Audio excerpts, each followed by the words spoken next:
Hi friends, బాగున్నారా? మిమ్మల్ని చూసి చాలా సంతోషంగా ఉంది. మరి మీతో మాట్లాడటానికి యేసయ్య ఏం చెప్తా ఉన్నాడంటే, మనల్ని ప్రేమించాడు, మనల్ని సంరక్షిస్తూ ఉన్నాడు, మనల్ని కాపాడుతూ ఉన్నాడు, మనతోనే ఉంటా ఉన్నాడు.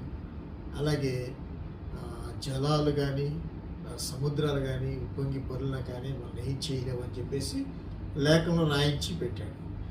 కాబట్టి ఆయన ఇంకా ఏం చెప్తున్నానంటే, మీరు నా చేతిలో ఉన్నారు, మీరు నా దగ్గరికి వచ్చారు కదా, నేను మిమ్మల్ని నా అరచేతిలో చెక్కున్నాను అని చెప్తా ఉన్నాడు. నిజంగా ఎంత మంచి దేవుడు, ఎంత ప్రేమ కలిగినాడు. ఇక్కడ మనం భయపడాల్సిన పని ఏమి లేదనమాట. కాబట్టి ఆయన చేతుల్లో మనం చెక్కబడి ఉన్నాం. ఆయన చేతుల్లో మనకి సంరక్షణ, ఆయన చేతుల్లో కాపుదల, ఆయన చేతుల్లో కృప. ఆయనే మనల్ని కాచి కాపాడి సంరక్షిస్తాడు. ఎవరైతే ప్రభువైన యేసుక్రీస్తుని రక్షకుడిగా అంగీకరించి ఆయన బిడ్డలుగా మార్చబడతారో, ఆయన రక్తంలో కడగబడి ఉంటారో, వారిని ఆయన అరచేతుల్లో చెక్కున్నాడు. ఎంత అద్భుతమైన విషయం కదా.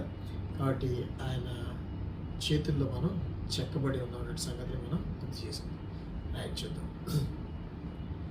సో యేసయ్య ఏం చెప్తున్నాడు, నిన్ను నేను నా అరచేతుల్లో చెక్కున్నాను, నీకు కావాల్సింది నేను ఇస్తాను, నీ కాపుదల ఇస్తాను, భద్రతను ఇస్తాను, క్షేమాన్ని ఇస్తాను, సంతోషాన్ని ఇస్తాను, సమాధానాన్ని ఇస్తాను, దీర్ఘశాంతాన్ని ఇస్తాను, దయాళిత్వం ఇస్తాను, మంచి మనసుని ఇస్తాను.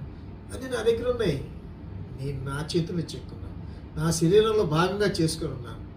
నా యొక్క రెక్కల చాటు నేను కాచి కాపాడి సంరక్షించి నీ జీవితాన్ని ఆశీర్వాదకరంగా చేస్తానని యేసయ్య ఇది నా నామంతో మాట్లాడుతూ ఉన్నాడు.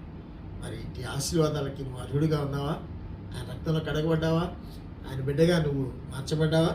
మార్చబడితే యేసయ్య మరి ఇటు ఆశీర్వాదాలని నీకు ఇవ్వాలని ఇష్టపడతా ఉన్నాడు. పిల్లలు సంతోషేనా?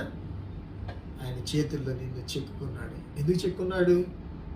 ఆయన లాగా నిన్ను మార్చుకొని ఆయన దగ్గర ఉన్న సమృద్ధి మొత్తాన్ని నీకు ఇవ్వాలని, ఆయన ఆశీర్వాదాలన్నిటినీ నీకు ఇవ్వాలని, వాటన్నిటికీ నీకు భద్రత ఇవ్వాలని కోరుకున్నాడు. ఆయన భద్రత కిందకు నువ్వు వచ్చినవు కాక. ఆమేన్.